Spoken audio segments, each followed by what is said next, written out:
happening on Wall Street. Economic indicators. Who knows where this is going to end up? To understand the economy, you have to understand human nature.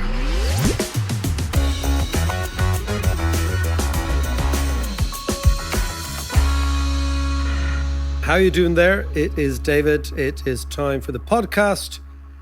You know the drill. We're trying to make economics that bit more comprehensible, that little bit more relevant, and hopefully shed light on things that are going on in society that economics can explain but rarely does.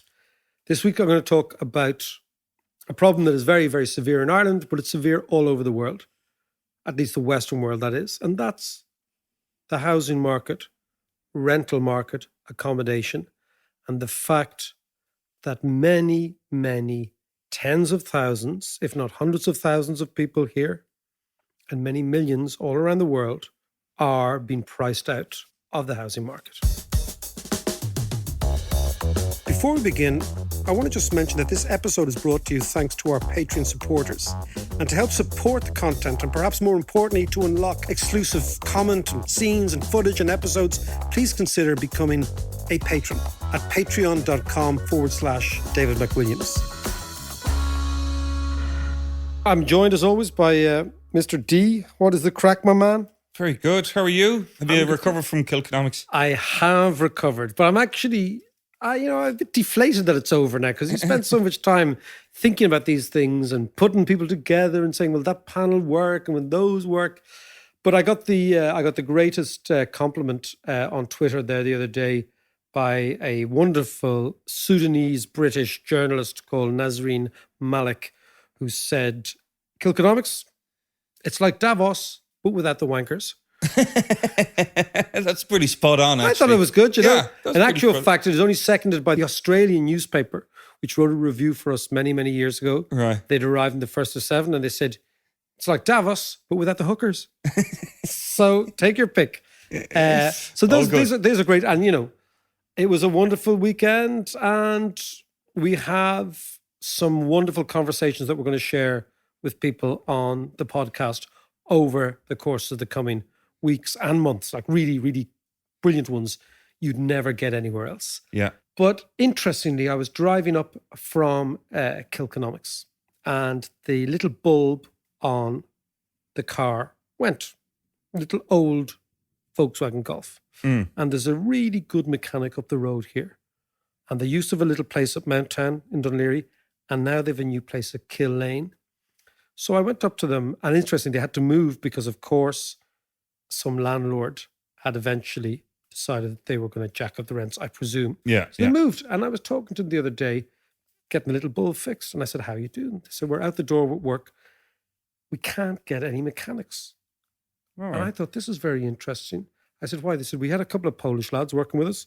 I said, we'll get them, but we had a couple of Polish lads. And once their rent went above $2,000 a month, which is the average in their housing rent. Their housing rent. Their rent. The East European lads said, you know what? Screw this. Because the East European lads are here to make money. The way we went to London or New York years ago, make money for 5, 6, 7 years, get your nest egg, go back to Central Europe and start your business there. Interesting. Like we were talking about last week about in the Berlin Wall, you know? Yeah. We've got this massive benefit from these guys. So this was actually one of the unintended consequences of the Berlin Wall come down, that we all became middle class, and so therefore it shot up prices and property and everything else. Two things happened, John, and this is really interesting. One is that over the last 10 or certainly 10 years since the crash, all the gains, the wealth gains have gone to property owners because property prices have recovered so dramatically and rents have gone through the roof. I'll give you the figures in a second. But the other thing is that these Central European guys are going home because they can't afford to pay the rent. It's not that they can't afford it, but their calculation in their head is, look, if I want to save 10 grand a year to bring back to the Czech Republic or to Hungary or to Ukraine or to Lithuania, I can't be forking out $2,000 a month on rent because that's gone to somebody else. It's dead money. So I was talking to Tommy and Alan, and they were just saying, look, it's very, very difficult. And that got me thinking again about two things. One is the rental market here in Ireland. and how bizarre it is. 2 is the lack of mechanics. So I said, well, what about Irish mechanics? Can't you get Irish mechanics? He says, no, we're not producing enough of them. And the reason is, and this is interesting, when we were kids, lots and lots of lads we knew went to the tech, the local tech in Dunleary, right? In Sallynoggin, the tech, right? And the tech was to create an industrial worker, a manual worker, a tradesman who could work with their hands and work as a mechanic, as an electrician, as a plumber, as a boiler expert, etc. One of the interesting downsides of the upswing in education in Ireland, because now we are producing so many more graduates, 4 times more than when I was in university, 5 times more, actually. When I was in university, only 12% of Irish people graduated from university. It's 12%? It's now 50%, right? Right. So Jesus, that dramatically seems really low. Yeah, it does, doesn't it? It's dramatically increased. But at the same time, trades have collapsed. Yeah. Nobody's going into trades. It's the snob factor. It's the snob factor. Yeah. It's basically everyone wants a white collar job. And we're not producing mechanics because we abandoned the techs, the technical schools. Yeah. And we don't have an apprentice culture here. We used to have an apprentice culture. We don't because everyone wants to send their kids to swanky universities to have swanky jobs in Google and Facebook. But I'll give you a mad thing, John. The most successful country in Europe by a country mile is Switzerland. Yeah. Switzerland has the lowest proportion of people in their 20s in university in the whole of Europe. And the reason is the following. They have the German system, Germany too, very, very much smaller percentage. Yeah. Why? Germany has these all German schools have this Hochschule, which is kind of the swanky school. Yeah. The Mittelschule, which is for middle people, and then the Grundschule, which is for people who do trades, right? Grunt school. Grund means ground school, ground level. It was grunt school. Right? And Switzerland takes that as well. So in Switzerland, you will find great mechanics, great electricians, great plumbers who have enormous pride in their work, who get paid extremely well, have small little companies, making things, fixing things, because they value manual labor. Now, I tell you, it's a great article in The Atlantic. Google it. It's called In Praise of Manual Labor. And it is a beautiful thing. It's published about 10 years ago, but it talks about the cerebral element in manual labor and the satisfaction that somebody gets from fixing something. It's about a guy who was a management consultant, thought it was shite. His real love in life was fixing motorbikes. He set up a motorbike fixing mechanic outfit, and that's what he does. Fantastic. And it's a thing of beauty. But the laws of economics are very, very simple. If the supply of something expands, like office workers, the actual return, the wages they get falls, doesn't rise. Yeah. And what's happened is the wages of mechanics have risen, but those mechanics are coming in from outside, but they've been driven away by high rents. And this creates a massive friction in the economy, a massive problem. Now, interesting, this week, Daft, the website that looks after, or that is, provides very good research on rents, came out with the average monthly rent in the third quarter of 2019 in Ireland. And it is across the country, 1,400. But in Dublin, on average, Dublin City is 2,083, like $2,000 on average. North City is 1,900. Then West Dublin's 1,800. North County Dublin's 1,700. South County Dublin, not the South City, South County Dublin is €2,200 a month. But what is very, very clear is that the rental market has gone not only crazy, but what is happening is there's price gouging from landlords on a massive scale because they can. Yeah. Because there are not enough apartments being built. And what is happening is that the apartments that are being built are so expensive that people can't buy them, right? So at the moment in Dublin, there are only 2 apartment developments for sale to Joe Punter. Only 2 in the whole city. And the reason is because they're above 400 grand and nobody can afford them. Yeah. So that is pushing everybody into the rental sector.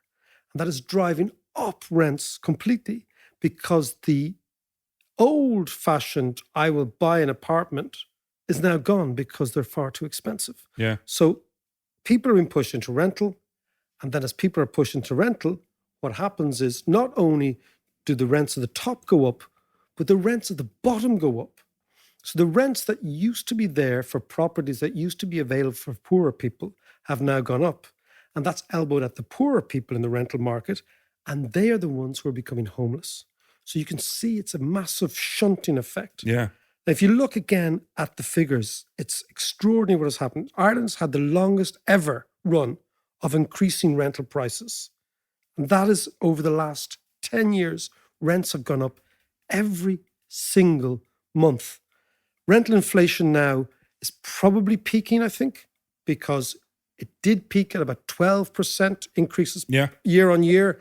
That was about 2018. It's now fallen back a bit. But what you see is that over the last 10 years, rents have doubled in this city. And as a result of that, loads and loads of people have been priced out. So, Mac, but what's kind of causing this? What's the root of this? So let's think. So on average, Irish people now are paying between 35 and 40% of their disposable income on rent. That is way out of kilter with the rest of the world. It should be between 15 and 20. And in most countries, people say, if you pay more than a quarter of your take-home wage on rent, get out of the market. In Ireland, many, many people listening to the podcast are paying half their disposable income on rent, depending on their take-home income. Now, what's causing it is, the first thing is we're not building enough apartments. One of the reasons, let's look at the supply. One of the great mistakes in economics, one of the great fallacies, and I notice that sometimes I have to go on TV and you get one of those economists from one of the banks in Ireland. I've always noticed they've got very square heads when they're on the telly with you. It's like talking to a flat screen television. It's like a brick. Gavin will say things like, well, when the price, it's all supply and demand. And when the price goes up, the demand goes down, which is not true. They also say when the price goes up, the supply goes up, which is not true. So what actually happens in supply is when the price of land or houses goes up, people who have houses and would sell them think, I'd be mad to sell this year because prices are going up by 20 or 30 grand a year. I'll sell next year.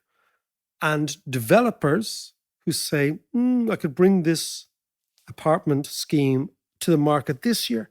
Maybe I'll wait till next year if prices are going up, right? But that's kind of natural. So what I'm saying is that economists say that when the price goes up, the supply goes up. It doesn't. Right. When the price goes up, people hoard land. Yeah. They hoard the asset.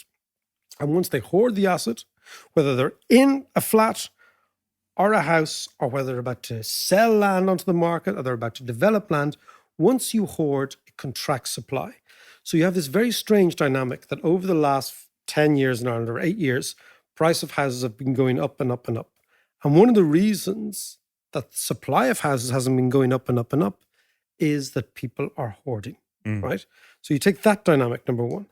Number two is what I call bananaism, which is this build absolutely nothing anywhere near anything, that the most vicious political movement in Ireland isn't, the real IRA or one of those crazies, right? It's actually a well-financed, well-argued residence committee. Yeah. Full of people who did best in Trinity, actually. Like you. Exactly. That's how I know them. I can smell them, right? And they're like, basically it's the contented class. They're basically what we have, we hold. So, for example, you see amazing, like politicians will say things like, oh my God, we should build more houses. And yet they're the very same politicians who are at the front of a march to preserve St. Anne's Park in the north side, to say no building around here. So bananaism is NIMBYism squared. So NIMBYism is nothing in my backyard. Yeah. Bananaism is this build absolutely nothing anywhere near anything. And what it is the middle classes want to protect their own, which is why we have more golf clubs within the M50, which we should be building on, than maybe any other urban centre in Ireland, or in the world, any other urban centre in the world. We have golf clubs. Yeah, it's true. We have open prairies almost around the M50, right? With horses on them. They actually have them around Dunsink, right? So why is this? Because at every juncture, golf clubs, views, my right to this, my right to that, argues against development. Even Leo Varadkar in Castleknock argued against a development. Did he? Right? Yeah. Even so, he's on television saying we have a housing crisis, we want to fix it. But actually, as a politician, he's siding with the residents' committee because he realizes that if these people turn against him, he might lose his seat. In Stillorgan, your neck of the woods, all the politicians decided to go against the development of Stillorgan Grange. All of them. Yeah. Right? Just listen, total don't even get me started on Stillorgan or Sandyford, where it was left half built. There's a big skeleton of a huge tower block. And I know it. Yeah. It's 15 stories high or something, and it's just a skeleton. And it's been there for over 10 years now, and nothing is happening. It's really frustrating. So either knock it down or finish it. So what you're seeing is, there's the supply response has been very, very weak. This is not unique to Ireland. The same thing's happening in London. The same thing's happening in major cities all around the world. Yeah, but the thing about London is that they're building proper high-rise. That's the other thing. Here in Ireland, we have this obsession with low-rise. Yeah. And the problem with low-rise, it means you can't have any intensive development if you have low-rise, because by definition, it's low-rise. So you take those structural problems together. So one is the political cycle and the impact of residents' committees on planning. The second one is this bizarre notion that we can't build upwards in the city, not just Dublin, but Cork and Limerick or whatever. Yeah. And then the third one is the fact that construction costs are really high. But I'll just offer you something, and maybe one of our listeners can tell us this. Cement in Ireland costs twice as much as cement in England. Now, why is this? Because there is a stitch-up. There's only two major cement companies in this city. One is Kilsaran, which is a green truck. Yeah. And one is CRH, which is an orange truck. I'm making it very simple for you, right? They have stitched up the market together, those two companies. So much so that one of those orange trucks is not seen on the south side or the north side. Yeah. And one is not seen, the green truck is not seen on the north side or the south side. They've divided the city. They sliced the city in two. Yeah. So the north side is one truck. The That's south kind side of is mafia one. type stuff. I'm going to ask our listeners to identify which side of the city has an orange cement truck and which side of the city has a green one. Okay, that's the question. But what the upshot is, the cost of the most basic domestic input, which is concrete and cement, into Irish building is double the price of elsewhere. That's incredible. And especially down the road from me, not far from me, they're building a new block of apartments. They've been at it for 6 months now. There's no building going on. But every couple of days, a couple of big Arctic lorries comes along with prefabricated walls. As it should be. Yeah. So it's much, much cheaper. It's just poured concrete into models. They ship them in and then they just glue them together like Lego, like Meccano in the old days. Should be, John. There is no apartment development in this city for sale at the moment under 400,000 euros. It is a scam.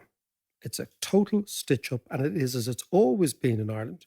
The construction industry has been a way for a small amount of people to earn a fortune. Now, I would have hoped after the last crisis that we'd have learned our lesson, but we haven't. So the podcast brings you many ideas, but one is, which truck do you see in front of you? Which cement truck? Now, take those together, and then let's look at the demand side. You have Ireland is the fastest growing population in Europe at the moment.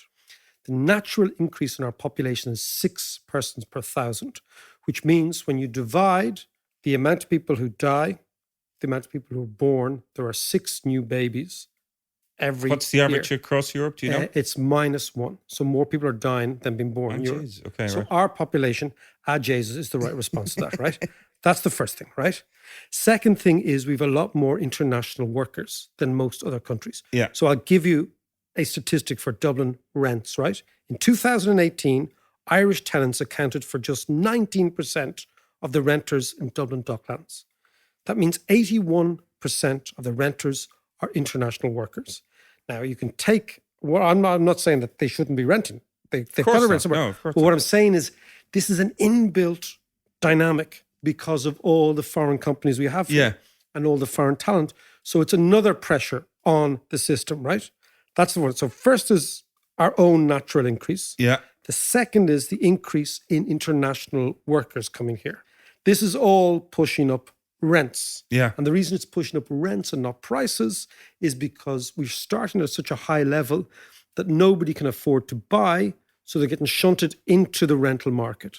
Now, what this is having, another effect, which is really unusual, is the gap between the lowest rents and the highest rents is the lowest in Europe, in Ireland. And what that means is, so if you take the rent, the average rent of the lowest 20% of apartments, Yeah.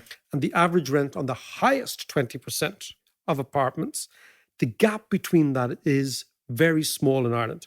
What that means, John, is that really shitty apartments are being lived in by people who are paying really high rents. Yeah. Now, the problem for that is the people who used to live in the bad apartments, the apartments that were, built in the 1950s and 60s, that airy, damp, all that, used to be poorer people. Those people are being elbowed out by richer people because Yeah. the market's dysfunctional. And those people are ending up homeless. Yeah. That's why you're getting the homelessness, because the people who used to rent at the bottom end of the market are being elbowed out by people who are richer, who in a different country would be living in swanky apartments Yeah. built for them. But because we're not building them, those people have to settle for apartments that used to be lived in by much poorer people. And I suppose that the other thing as well is that the people who are pushed into apartments, they're paying such a high proportion of their income on rent that they'll never be able to get out of the rental trap because they'll never be able to build up enough money to buy. Well, the interesting thing, rent shouldn't be a trap. Okay, it's only a trap in countries like Ireland that do not protect tenants properly, that do not give decent longevity of tenure. Do you remember the Land League? Not yesterday. Yeah. 1870s. They Yeah. had three ideas. This is our nation is built on the Land League's idea. Parnell, Michael Davitt. They were driven by three ideas called the 3 Fs. You might remember from your leaving I cert. do, yeah. Fair rent, so you weren't gouged as a tenant. Fixity of tenure, so you had, a decent tenure. You couldn't be Yeah. kicked out. And fair sale, that if you owned a place, if you were a poor person who owned a place, you could sell freely. Mm. What we have in Ireland, we've no fair rent because rents are going through the roof. We've no fixity of tenure because people are getting kicked out. And we have fair sale. But you don't have two of the basic foundations of this country were based on the Land League. Yeah. So then you think about, okay, what else is going on? The other thing that's going on is that Irish family structure is changing dramatically, right? So this is an amazing statistic. In 1981, and I did this for the last book, Renaissance Nation, I was doing some research, Yeah.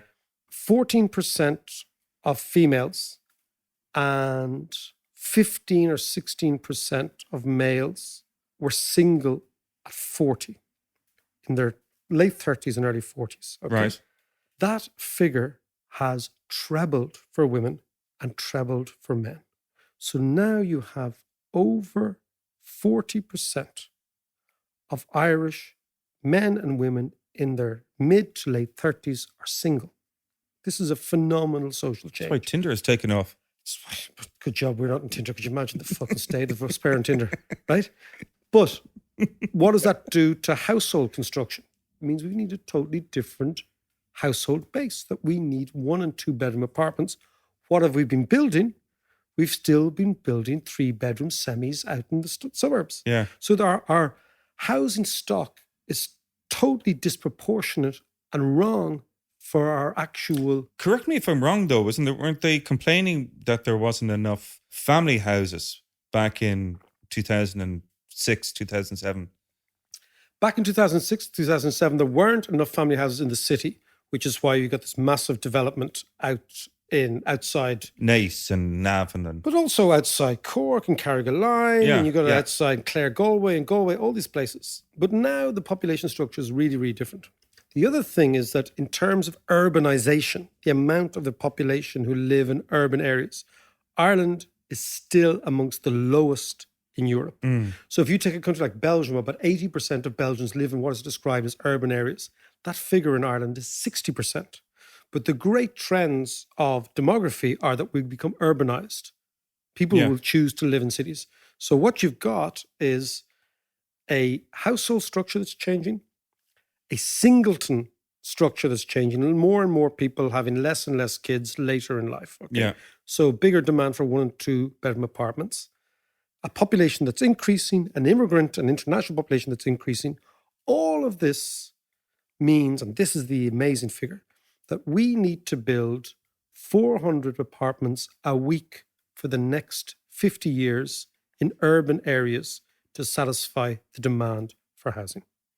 Now think about that. Wow. 400 a week is 1,600 a month. 400 How a is week. it? Obviously, that's not even possible. So, That is possible if you do 2 things. One is if you penalize land hoarding, and 2 is if the state builds houses. You know, back in the Ireland- old days, like the corporation council houses. Yeah. Council houses, right? And bills in significant numbers. And 3, remember we spoke about Berlin the last 2 weeks. Yeah. We won't labour Berlin again. Berlin has introduced rent control, rent caps for the first time ever. Yeah. These are the sort of things that happen when you have a rental housing crisis. But think about it.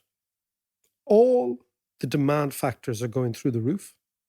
The supply factors are all stuck because of hoarding and because of planning restrictions and because the very increase in prices reduces supply, not expands supply. So you can't leave this to the free market. This is a total and utter nonsense that the free market fixes. The free market in the last carry-on built far too many houses in the wrong place. We call them ghost estates. I think Yeah. it was another one of my coining phrases. Ghost estates. Was it? Yeah, it was, right? But the last time we built far too many houses in the wrong place, that was the free market. Yeah. This time around, we're building too few houses in the right places. And yet, you cast your eye over the skyline of Dublin or Cork and it's full of cranes. And they're building offices. Yeah. They're not building houses. And the reason they're not building houses is because the developers say that we can only build a unit and it costs us 400 grand. And the central bank says, well, that's fine, but we're only going to give you 3 times your income. Yeah. And consequently, the central bank is trying to bring down house price inflation. The developers are trying to say we can't build any cheaper, but I've just told you that there's a monopoly stitching up this market, or duopoly, in cement alone. And you don't need to be a genius to figure this out. Just open your eyes. So there is at the centre, and I remember years ago in prime time saying the Irish property market is a scam. Yeah. And I say it again, it's still a scam. And the worst thing is, all the income is going to a rentier class. Now, what happens in economics is if a rentier, like a drone class, Yeah. if they get paid substantially, so they're charging 3,000 euros for a gaff in town or whatever, right? If those people end up garnering all the income of the country, 2 things happen. One is that the key to economics is innovation. Bricks and mortar, land, property is the least innovative asset because it doesn't create anything. Yeah, It doesn't there's create any nothing. ideas, it doesn't create any jobs, it doesn't create any technology, it doesn't create anything new, right? Yeah. Yeah. It's dead money for the state. That's number 1. It goes into a rentier class, number 2. Number 3 is the inequality, that is the wealth inequality we've spoken about in Ireland. Yeah. All of Irish wealth, or the vast majority of Irish wealth, is wrapped up in houses and land. So if you allow the returns to houses and land increase as a government, you amplify inequality. And that amplifies resentment.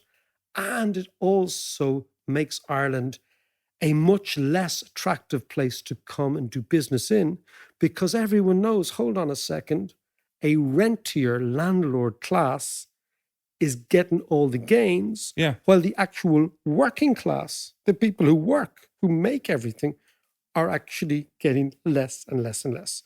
So unless we in Ireland fix this, and it is fixable, the economy will just simply grind to a halt. It's really frustrating. And if it's frustrating for me and you, it's even more frustrating for people like my daughter, my eldest daughter, Yeah, Maggie, what is Maggie? She's 21, 22? She's 21 and a half. And it's very important to have. Very important. But she is desperate to get out of the house. Not to get away from us, well, maybe it is, but to strike John, out on her own. Of course it is. But to strike out on her to own. grow and, up. And do her own thing. And she's attempted it a few times. She is doing everything right. She's working hard in college. She's got herself a job. She took a year off last year to try and build up some money. And no matter what she does, she's scuppered at every point. She just cannot afford to move out and anywhere in Dublin. And all she wants is to, as you say, is to grow up. But it's a huge source of frustration and stress and anxiety for her. And not just her, but for all of them, all her mates. I mean, this is what should always interest people about economics, is the human cost of economic mistakes, right? Yeah. So what does this actually mean for people's real lives, to their psychology, for their anxiety, for their ability to grow up?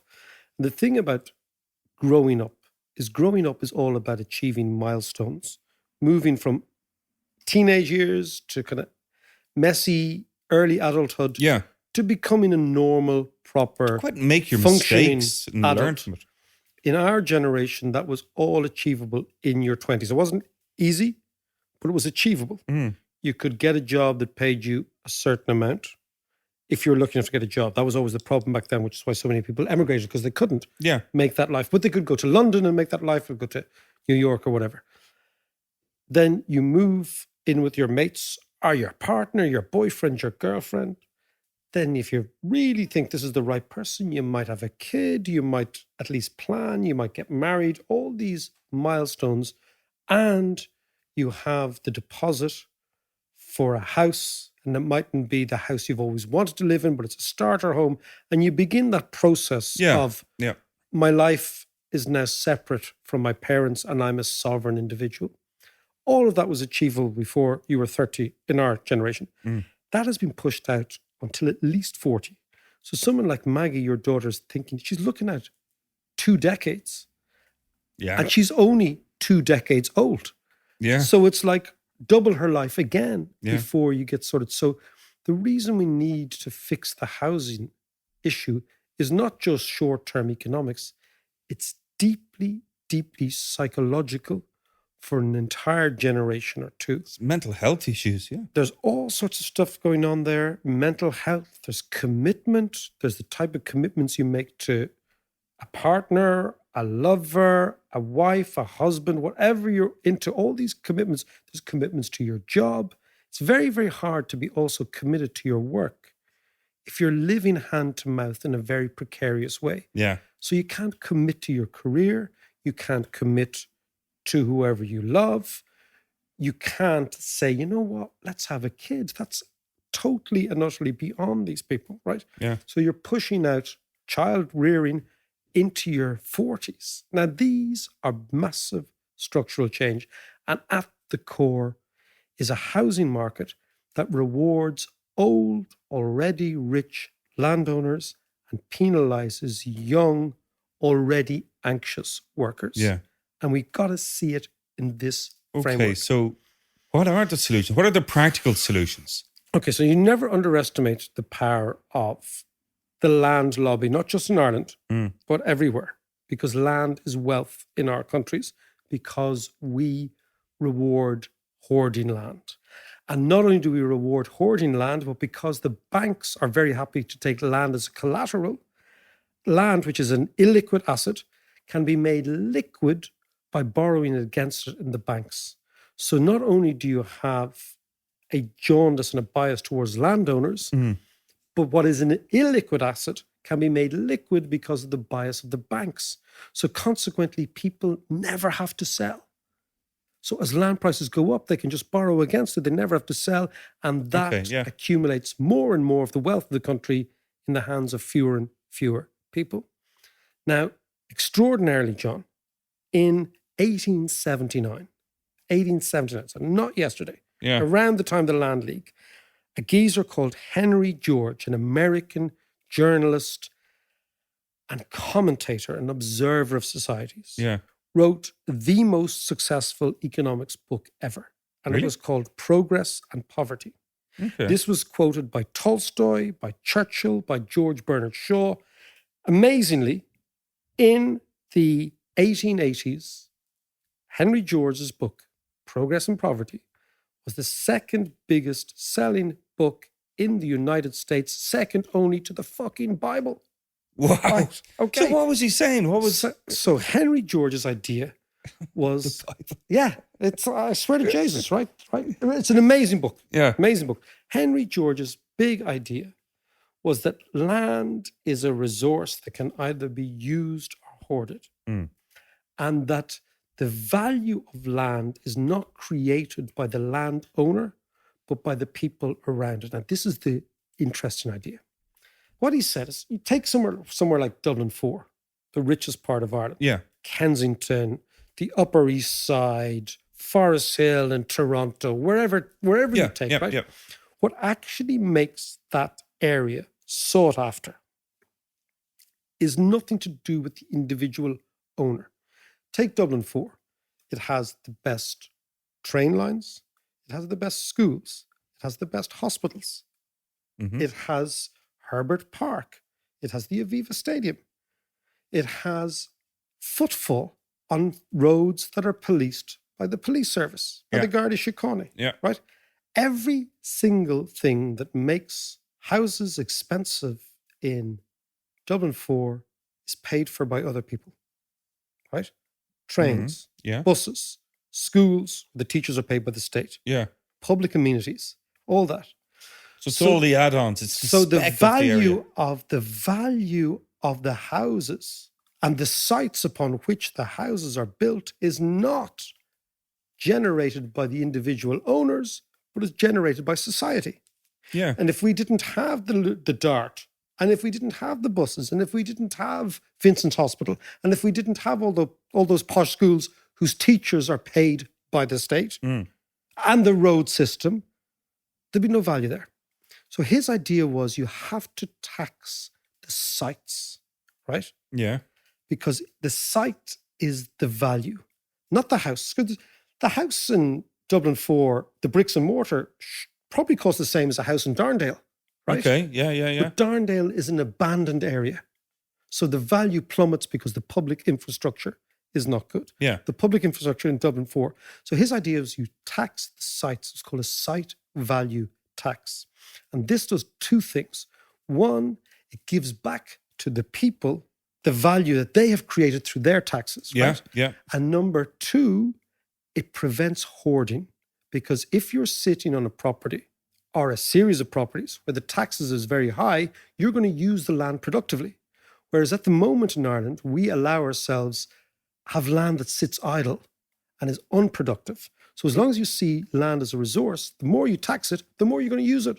Right? Okay, so you're going to build higher. So if you think of, that's one way of looking at land. The other way of looking at land is, sorry, can I just ask you before you get there? I mean, given that this book is the biggest selling book in the world. From Tolstoy to Bernard Shaw to all these guys. But so why haven't people kind of... Because the land lobby... Adopting that. The land lobby in the United States says, this is revolutionary. This could destroy our wealth. And in the Gilded Age, remember, in the 1880s, 1890s, all that time, the Great Gatsby, all that sort of stuff, right? All the way up to the 1920s. The billionaire class in the United States destroyed this idea, but it's still there. Right. Think about it. There's two ways. You know the game Monopoly we all played when we were kids? Course, Remember, it was like Aylesbury Road was the poshest, and Crumlin was the least posh, and la la la. Remember all that sort of thing, right? And you do not pass go, do not... Right. Think about this game. This Monopoly was created in the last few years of the 19th century, right? This is a really Right. old board game, right? Yeah. And Monopoly stands as the direct opposite to what I would call the George and the Henry George idea. Think about what the game of Monopoly is. You accumulate properties, which are expensive, you hoard them, and you get rich. Yeah. Right? Hoping people land on them and But think about screw that. them over. Think about that. So Monopoly is deep in our psyche, right? This is a board game that was created to amplify inequality. Think about it. That's right? really good. That's Right? really good, yeah. Okay. And we all know it, right? And it's every single city in the world has got their Monopoly. London has it, Paris has it, Yeah. Toronto has it, New York has it, every city, right? And it was a board game used to fetishize and amplify inequality through the mechanism of the housing market. And it's all based not on the houses, but on the site value, Yeah. the difference between Aylesbury Road and Crumlin. What they were basically saying to you is not that the houses are bigger. They are obviously bigger because the people are richer. Sure. But Yeah. it wasn't about the bricks and mortar. It was about the snob value of the area. And the snob value of the area is generated by public infrastructure.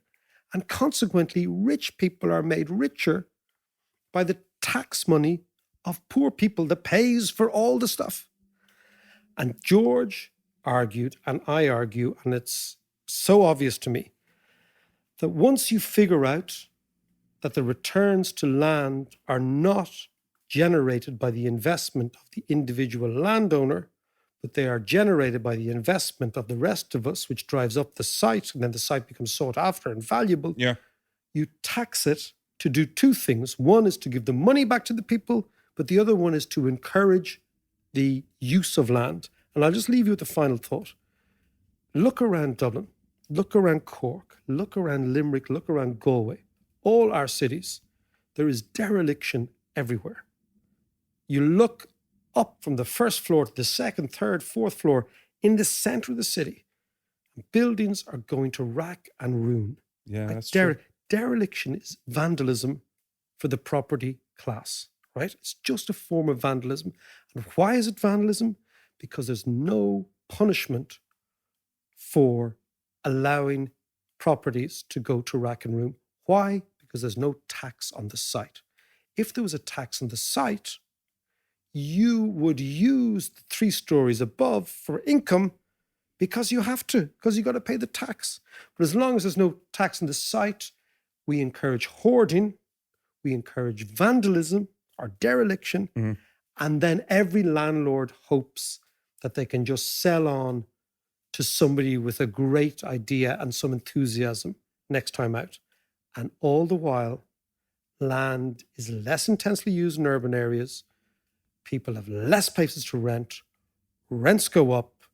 And we end up in a situation where mechanics around this part of the world are going back to Poland because they can't afford to live here. Thanks very much for listening. I hope you enjoyed it. Now, before we let you go, I want to give you a sneak preview of some premium content which you can access via Patreon.